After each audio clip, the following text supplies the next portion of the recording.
ঈদের আগেই ফ্যামিলি কার্ডে ২৫০০ টাকা করে ভাতা দেওয়া কিন্তু শুরু হয়েছে আজ থেকে, যা নবগঠিত বাংলাদেশ সরকার কিন্তু উদ্বোধন করে দিয়েছে। ৩৭,৫৬৭টি পরিবারের মহিলা প্রধান তিনি কিন্তু ফ্যামিলি কার্ড পেয়েছেন।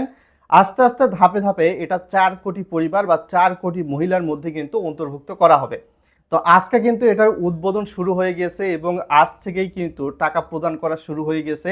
মাসিক ভিত্তিতে এই ফ্যামিলি কার্ডে কিন্তু ভাতা প্রদান করা হবে। দেশের ১৩টা জেলার ১৫টা ওয়ার্ডে এই ফ্যামিলি কার্ডটা কিন্তু বিতরণ করার কার্যক্রম শুরু করে দিয়েছে সরকার, এবং আজ থেকে হয়তোবা সারা দেশে উদ্বোধন করা হয়ে গেছে। কারো কারো ফোনে কিন্তু মেসেজও এসেছে ফ্যামিলি কার্ডটা পেয়েছে। তো অনেকে আমাকে হয়তোবা বলতে চাবেন, ভাই ফ্যামিলি কার্ডটার আবেদন করব কিভাবে? ওই টিসিবির স্মার্ট ফ্যামিলি কার্ড আর বর্তমান যে ফ্যামিলি কার্ড আজকে যেটা উদ্বোধন হলো ১০ মার্চ, এটা কিন্তু এক নয় ভাই। এটা আপনাকে প্রথমত মনে রাখতে হবে। ভিডিওটা লাইক করে চ্যানেলে নতুন দর্শক হয়ে থাকলে সাবস্ক্রাইব করে দিবেন, এবং সরকার কাদেরকে ফ্যামিলি কার্ডটা দিচ্ছে এটা প্রথমত আগে মাথায় নিতে হবে। তারপরে আপনি আবেদন করতে পারবেন কিনা সেটা আপনি আপনার নিজের যোগ্যতা বা বেসিস অনুসারেই বুঝতে পারবেন। বিশেষ করে ভূমিহীন, গৃহহীন, যাদের নিজস্ব জমি বা মাথা গোঁজার ঠাঁই নেই, প্রতিবন্ধী সদস্যের পরিবার, যে সকল পরিবারে শারীরিক বা মানসিক অক্ষম সদস্য রয়েছেন, পিছিয়ে পড়া জনগোষ্ঠী, হিজড়া, ক্ষুদ্র নিগোষ্ঠী পরিবারসমূহ, প্রান্তিক চাষি যাদের 0.50 একর বা কম জমি রয়েছে, তাদেরকেই কিন্তু এই ফ্যামিলি কার্ডটা দেওয়া হচ্ছে।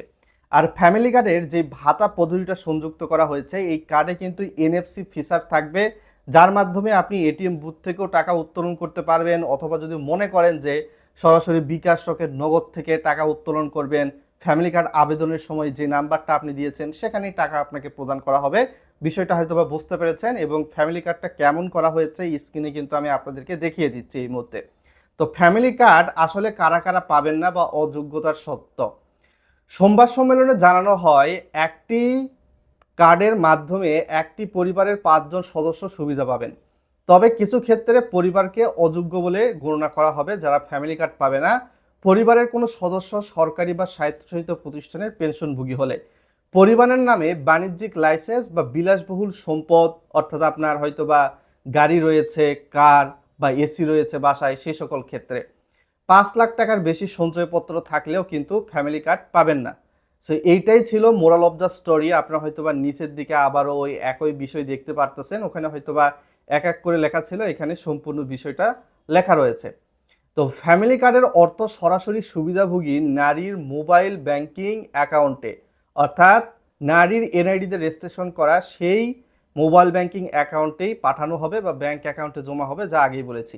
এর পাশাপাশি বিদ্যমান টিসিবি কার্ডকে ডাইনামিক সোশ্যাল রেজিস্ট্রি হিসাবে ফ্যামিলি কার্ডে রূপান্তর করা হবে। এটা দ্বারা কি বোঝাচ্ছে সেটা আপনাদেরকে প্রথমত বলে দিই। তো যাদের বর্তমান সময়ে টিসিবির স্মার্ট কার্ডটা রয়েছে, এটা একটা সময় চলে গিয়ে ফ্যামিলি কার্ডে কিন্তু রূপান্তর হয়ে যাবে। যখন আপনি ওই ফ্যামিলি কার্ডে ২৫০০ টাকা করে ভাতা পাবেন, তো যারা বর্তমান সময়ে টিসিবির ফ্যামিলি কার্ডটা রয়েছে বা স্মার্ট ফ্যামিলি কার্ডটা যারা অধিকারী বা পেয়েছেন, এটা ভবিষ্যতে গিয়ে ফ্যামিলি কার্ডের মধ্যে সংযুক্ত হয়ে যাবে, তখন ২৫০০ টাকা করে ভাতা পাওয়া যাবে ওই টিসিবির স্মার্ট ফ্যামিলি কার্ডে। তো এটাই ছিল মোরাল অফ দ্য স্টোরি। একই স্মার্ট কার্ড ব্যবহার করে ওটিপি ভেরিফিকেশনের মাধ্যমে সাশ্রয়ী মূল্যে খাদ্য সহায়তা পাওয়া যাবে। ভবিষ্যতে এই কার্ডের মাধ্যমেই শিক্ষা উপবৃত্তি, কৃষি ভর্তুকি প্রদানের পরিকল্পনা রয়েছে। ২০২৮ সালের মধ্যে সামাজিক নিরাপত্তা বাজেট জিডিপির ৩% উন্নতি করার লক্ষ্যমাত্রা নির্ধারণ করা হয়েছে। আর এই যে ফ্যামিলি কার্ড আবেদন করার ক্ষেত্রে অবশ্যই কিন্তু আপনার সমাজসেবা অধিদপ্তরের যে অফিসটা রয়েছে আপনার জেলা উপজেলায়, সেখানেই কিন্তু যোগাযোগ করতে হবে। আপনি নেতা খেতা কাউকে টাকা দিয়ে এই ফ্যামিলি কার্ডের খপ্পরে পড়বেন না, প্রতারিত হবেন না। এই বিষয়টি আপনাদেরকে জানিয়ে রাখলাম। বর্তমানে পল্লী উন্নয়ন উপদেষ্টা মির্জা ফখরুল ইসলাম কিন্তু বলেছেন তার ওয়াইফও ফ্যামিলি কার্ডের অধিকারী হবে। অর্থাৎ এটা দ্বারা বোঝানো হচ্ছে যে ভবিষ্যতে গিয়ে মধ্যবিত্ত, নিম্নবিত্ত শ্রেণীর মানুষদের জন্য ফ্যামিলি কার্ড উন্মুক্ত করে দেওয়া হবে। যারা চাকরিজীবী রয়েছে, সরকারি বেসরকারি, তাদের পরিবারের যিনি মহিলা প্রধান, তার নামে। তো আস্তে আস্তে পরিকল্পনাটা সারা দেশের সর্বজনীন মানুষের জন্য উন্মুক্ত করা হবে, এবং এটা নিয়ে কার্যক্রম কিন্তু চলমানই থাকছে।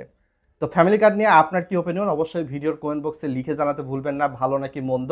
এবং কৃষকদের জন্য কিন্তু কৃষক কার্ডের ব্যবস্থা করা হচ্ছে। 14 এপ্রিল থেকে এটার বিতরণ শুরু হবে। কিভাবে রেজিস্ট্রেশন করবেন এই ভিডিওর আই বাটনে দেখতে পাবেন, ভিডিওটি দেখে নিতে পারেন।